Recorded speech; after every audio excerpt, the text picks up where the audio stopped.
ചൂട് കാലത്ത് കുടിക്കാൻ പറ്റിയൊരു ജ്യൂസാണ്. ഇതുവരെ ആരും ട്രൈ ചെയ്ത് നോക്കാത്തതാണ് എങ്കിൽ തീർച്ചയായിട്ടും നോക്കേണ്ടത് ഒന്നാണ്. അത്രയും ടേസ്റ്റുള്ള ഒരു ജ്യൂസാണ് കേട്ടോ ഇത്. വളരെ സിമ്പിളായിട്ട് നമുക്ക് പെട്ടെന്ന് ചെയ്തെടുക്കാൻ പറ്റുന്നതാണ്. അപ്പോൾ നമുക്ക് ആദ്യം മുല്ലപ്പൂ ഒന്ന് പറിച്ചെടുക്കാം.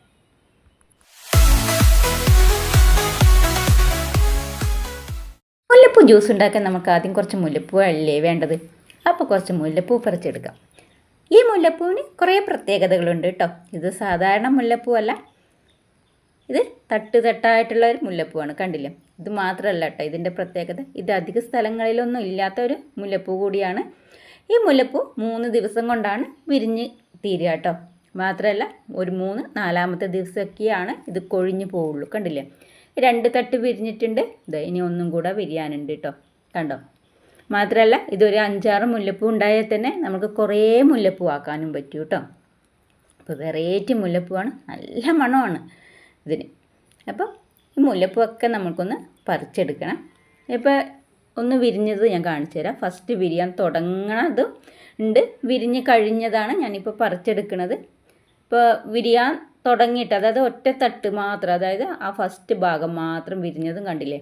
ഇത് കണ്ടോ? ഇനി ഇതിൽ 2 ഭാഗമായിട്ട് വിരിയാനുണ്ട്. അപ്പോൾ ഇത് 3 ദിവസം കൊണ്ടാണ് ഈ മുല്ലപ്പൂ വിരിയുക. അതേപോലെ കൊഴിയണതും 4 ദിവസം കൊണ്ടാണ്. നമുക്കിത് പറിച്ചെടുക്കാം. അപ്പോൾ ഞാൻ മുല്ലപ്പൂവൊക്കെ പറിച്ചെടുത്തിട്ടുണ്ട്. കണ്ടില്ലേ? ഇപ്പോൾ നല്ല മുല്ലപ്പൂവാണ്, നല്ല സ്മെല്ലാണ് ഇതിന്. ഇപ്പോൾ ഒന്ന് മഴ പെയ്തപ്പോഴാണ് ഇത് കൂടുതൽ വിരിഞ്ഞത്. ഇല്ലെങ്കിൽ 1-2 ഇങ്ങനെ വിരിയുള്ളൂ. പിന്നെ ആദ്യം വിരിഞ്ഞ ആ മുല്ലപ്പൂ കണ്ടോ, ഒന്ന് വാടിയിട്ട് ഒരു ചുവന്ന കളറായിട്ട്, അത് നമ്മൾക്ക് ഒരു മുല്ലപ്പൂ തന്നെ 3 മുല്ലപ്പൂവായിട്ട് നമുക്കിത് ഇതിൻ്റെ ഈ ഞെട്ടിയിൽ നിന്ന് അടർത്തിയെടുക്കാൻ പറ്റും കേട്ടോ. വളരെ സിമ്പിളായിട്ട് തന്നെ നമുക്ക് എടുക്കാൻ പറ്റും. അതുകൊണ്ട് ഒരു 10 മുല്ലപ്പൂ ഉണ്ടെങ്കിൽ തന്നെ നമുക്ക് 10-30 മുല്ലപ്പൂക്കളാക്കാൻ പറ്റും. കുറച്ച് മുല്ലപ്പൂ മതി നമുക്ക് മാലയൊക്കെ കെട്ടാൻ വേണ്ടിയിട്ട്. വളരെ കുറച്ച് മുല്ലപ്പൂവേ വേണ്ടൂ, നമുക്ക് ഒത്തിരി മുല്ലപ്പൂക്കളാക്കി എടുക്കാൻ പറ്റും. ഇതിൻ്റെ ഞെട്ടിയിൽ നിന്ന് നമുക്ക് ഒന്ന് ഊരിയെടുക്കാൻ പറ്റും. വളരെ സിമ്പിളായിട്ട് പെട്ടെന്ന് നമുക്ക് ഊരിയെടുക്കാനും പറ്റും. അപ്പോൾ ഈ മുല്ലപ്പൂവിൻ്റെ കമ്പ് കിട്ടുകയാണെങ്കിൽ എല്ലാവരും ഒന്ന് വീട്ടിൽ നട്ടുപിടിപ്പിക്കാൻ നോക്കിട്ടോ. ഇതിൻ്റെ ഈ ഞെട്ടി ഭാഗം ഉണ്ടല്ലോ, കീഴ്ഭാഗം, അതൊന്ന് ഇതുപോലെ പിടിച്ച് ഈ പൂവും പിടിച്ചിട്ട് ഒന്ന് പതുക്കെ ഒന്ന് താഴേക്ക് പ്രസ് ചെയ്താൽ ഇതുപോലെ നമുക്ക് കിട്ടും.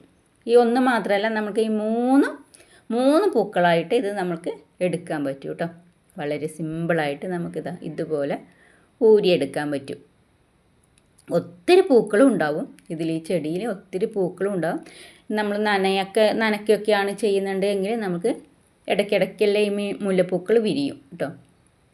ഇതൊന്ന് ഞെട്ടിതാ ഇതുപോലെ നമുക്ക് ഒന്ന്. അപ്പോൾ ഈ 3 ഭാഗങ്ങളും ഞാൻ ഇതെടുക്കുന്നത് കാണിച്ചു തരാം. വളരെ സിമ്പിളായിട്ട് തന്നെ നമുക്ക് ഈ മുല്ലപ്പൂക്കൾ ഇതിൻ്റെ ഈ ഓരോന്നായിട്ട് ഊരിയെടുക്കാൻ പറ്റും. കണ്ടില്ലേ? അപ്പോൾ ഈ 3 ഭാഗങ്ങളും ഇത്രയേ ഉള്ളൂ. അപ്പോൾ ഒരു മുല്ലപ്പൂ വെച്ച് നമുക്ക് 3 മുല്ലപ്പൂക്കൾ ഉണ്ടാക്കിയെടുക്കാം. അപ്പോൾ ഈ മുല്ലപ്പൂവൊക്കെ വെച്ചിട്ട് ഇനി നമുക്കൊന്ന് ജ്യൂസാക്കി നോക്കിയാൽ സ്ക്വാഷ് ജ്യൂസ് ഒക്കെ ഉണ്ടാക്കിയെടുക്കാൻ പറ്റും കേട്ടോ. അപ്പോൾ ഞാനതിന് ഒരു പാത്രം അടുപ്പത്ത് വെക്കുകയാണ്. എന്നിട്ട് അതിലേക്ക് 1 കപ്പ് വെള്ളം ഒഴിച്ചു കൊടുക്കുന്നുണ്ട്. വെള്ളം ഒഴിച്ചു കൊടുത്ത് ഇതൊന്ന് നല്ലപോലെ വെട്ടിത്തിളപ്പിക്കുക.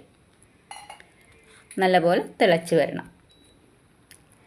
അപ്പോൾ ഈ വീഡിയോ ഇഷ്ടപ്പെട്ട ഒന്ന് ലൈക്ക് ചെയ്യുക. സബ്സ്ക്രൈബ് ചെയ്യാതെയാണ് വീഡിയോ കാണുന്നതെങ്കിൽ ഒന്ന് സബ്സ്ക്രൈബ് ചെയ്ത് സപ്പോർട്ട് ചെയ്യാനും മറക്കരുത് കേട്ടോ. അപ്പോൾ ഈ വെള്ളം നല്ലപോലെ തിളച്ച് വന്നിട്ടുണ്ട്. അപ്പോൾ നമ്മൾക്കിതിലേക്ക് മുല്ലപ്പൂ ഇട്ട് കൊടുക്കാം. മുല്ലപ്പൂ ഇട്ട് കൊടുത്ത് ഒന്ന് മിക്സ് ചെയ്ത് ഒന്ന് ഇളക്കി കൊടുത്തതിന് ശേഷം നമുക്ക് ഇത് 1 മിനിറ്റ് ഒന്ന് വെക്കാനേ പാടുള്ളൂ. അപ്പോഴത്തേനും നമ്മുടെ സ്റ്റൗ ഓഫ് ചെയ്യണം കേട്ടോ. ഒന്ന് മിക്സ് ചെയ്ത് നമുക്കിത് അപ്പോൾ തന്നെ സ്റ്റൗ ഓഫ് ചെയ്യാം. കൂടുതൽ വേവിക്കരുത്. ഇനി ഇതിൻ്റെ ചൂടാറിയതിന് ശേഷമാണ് നമ്മളിത് ബാക്കി ഭാഗങ്ങൾ ചെയ്യുന്നത് കേട്ടോ. ചൂടാറാൻ വേണ്ടി വയ്ക്കാം. ഒരു 3-4 മിനിറ്റ് ആകുമ്പോഴത്തേനും ഒന്ന് ചൂടാറി കിട്ടും.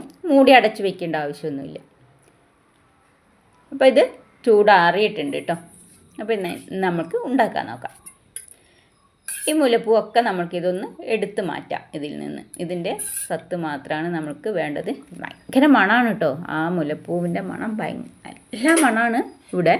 അപ്പോൾ അത് വേകുമ്പോഴായാലും അതിൻ്റെ നമ്മൾ എടുക്കുമ്പോഴായാലും നമ്മൾ കഴിക്കുമ്പോൾ പോലും നമുക്ക് കുടിക്കുന്ന ഇങ്ങനെ നമ്മൾ ഇറങ്ങിപ്പോകുമ്പോൾ അത്രയും സ്മെല്ല് നമുക്ക് ഉള്ളിൽ പോലും അനുഭവപ്പെടും കേട്ടോ. അത്രയും ടേസ്റ്റുള്ള ഒരു ജ്യൂസാണിത്. അപ്പോൾ തീർച്ചയായിട്ടും എല്ലാവരും ഉണ്ടാക്കി നോക്കണം കേട്ടോ. ഈ മുല്ലപ്പൂവ് കിട്ടിയ ഇതുപോലെയുള്ള മുല്ലപ്പൂവല്ല, നമ്മൾ സാധാ മുല്ലപ്പൂ ഒക്കെ ആയാലും നിങ്ങൾക്ക് ഉണ്ടാക്കിയെടുക്കാൻ പറ്റും. അത്രയും ടേസ്റ്റുള്ള ഒരു മുല്ലപ്പൂ ജ്യൂസാണിത്. അപ്പോൾ ആരും ട്രൈ ചെയ്ത് നോക്കിയിട്ടില്ലെങ്കിൽ തീർച്ചയായിട്ടും ട്രൈ ചെയ്ത് നോക്കേണ്ട ഒന്നാണ് കേട്ടോ ഇത്. അപ്പോൾ ഞാനിതെല്ലാം അരിച്ചെടുക്കുന്നുണ്ട്. ഇത് അരിച്ചെടുത്തിട്ട് നമുക്കിനി ഉണ്ടാക്കാൻ നോക്കാം. ഇപ്പം എല്ലാം അരിച്ചെടുത്തിട്ടുണ്ട്. ഇനി നമ്മൾക്ക് ഇതിലേക്ക് ഞാൻ ചേർത്ത് കൊടുക്കുന്നത് ലെമൺ സിറപ്പാണ്. ഞാനിത് വീട്ടിൽ ഉണ്ടാക്കി വെക്കുന്ന ലെമൺ സിറപ്പാണ്. നിങ്ങൾക്ക് ഇതില്ല എങ്കിൽ ഒരു അരമുറി ചെറുനാരങ്ങയും പിന്നെ ആവശ്യത്തിനുള്ള പഞ്ചസാരയും ചേർത്ത് കൊടുക്കണം. പഞ്ചസാര നമ്മൾ ആദ്യം വെള്ളം തിളയ്ക്കാൻ വെക്കുമ്പോൾ തന്നെ പഞ്ചസാര നിങ്ങളുടെ ആവശ്യത്തിനനുസരിച്ചുള്ളത് ചേർത്ത് കൊടുത്താൽ മതി. പിന്നീട് ചേർക്കേണ്ട ആവശ്യമൊന്നുമില്ല. ഞാൻ ഈ ലെമൺ സിറപ്പാണ് ഇതിൽ ഒഴിക്കുന്നത്, അതുകൊണ്ടാണ് ഞാൻ പഞ്ചസാര ചേർക്കാതിരുന്നത്. പിന്നെ നമ്മൾക്കിതിലേക്ക് ആവശ്യത്തിനുള്ള വെള്ളവും കൂടെ ഒന്ന് ചേർത്ത് മിക്സ് ചെയ്ത് കൊടുക്കാം. നല്ലപോലെ മിക്സ് ചെയ്ത് കൊടുക്കാം. ഇതുവരെ ആരും അധികം ട്രൈ ചെയ്ത് നോക്കാത്ത ഒരു റെസിപ്പിയാണിത്. തീർച്ചയായിട്ടും നിങ്ങൾ ചെയ്ത് നോക്കേണ്ട ഒന്നാണ്. അത്രയും ടേസ്റ്റ് ഉള്ളതാണ്. ഒറ്റ പ്രാവശ്യം ഉണ്ടാക്കി നോക്കിയാൽ തന്നെ തീർച്ചയായിട്ടും പിന്നെ നിങ്ങൾ ഇത് ഉണ്ടാക്കി കുടിക്കുക. അത്രയും ടേസ്റ്റുള്ള ഒരു ജ്യൂസാണ്. അപ്പോൾ ഇനി ഞാൻ ഇതിലേക്ക് ചേർത്ത് കൊടുക്കുന്നത് തേങ്ങാപ്പാലാണ്. തേങ്ങാപ്പാൽ കുറച്ച് കട്ടിയില്ല, നമ്മൾ ജ്യൂസ് സ്ക്വാഷ് മാതിരിയാണ് നിങ്ങൾക്ക് ഉണ്ടാക്കിയെടുക്കേണ്ടതെങ്കിൽ നല്ല കട്ടിയുള്ള തേങ്ങാപ്പാൽ ഒഴിച്ച് കൊടുത്താൽ മതി. അപ്പോൾ നല്ല ടേസ്റ്റ് ആയിരിക്കും. ഇത് ഞാൻ ജ്യൂസാണ് ആക്കുന്നത്, അതുകൊണ്ട് കുറച്ച് തേങ്ങാപ്പാലേ ചേർത്തിട്ടുള്ളൂ. ഇനി നമുക്കിത് ഗ്ലാസ്സിലേക്ക് ഒഴിച്ചിട്ട് ഇതിലേക്ക് നമുക്ക് ഐസ് ക്യൂബ് ഇട്ട് നമുക്ക് കുടിക്കാവുന്നതാണ്. നിങ്ങളൊന്ന് ട്രൈ ചെയ്ത് നോക്ക്. അത്രയും ടേസ്റ്റുള്ള ഈ ജ്യൂസ് തീർച്ചയായിട്ടും നിങ്ങൾക്ക് ഇഷ്ടപ്പെടും. വീഡിയോ ഇഷ്ടപ്പെട്ട ഒന്ന് ലൈക്ക് ചെയ്യുക. സബ്സ്ക്രൈബ് ചെയ്യാതെയാണ് വീഡിയോ കാണുന്നതെങ്കിൽ ഒന്ന് സബ്സ്ക്രൈബ് ചെയ്ത് സപ്പോർട്ട് ചെയ്യാനും മറക്കരുത് കേട്ടോ.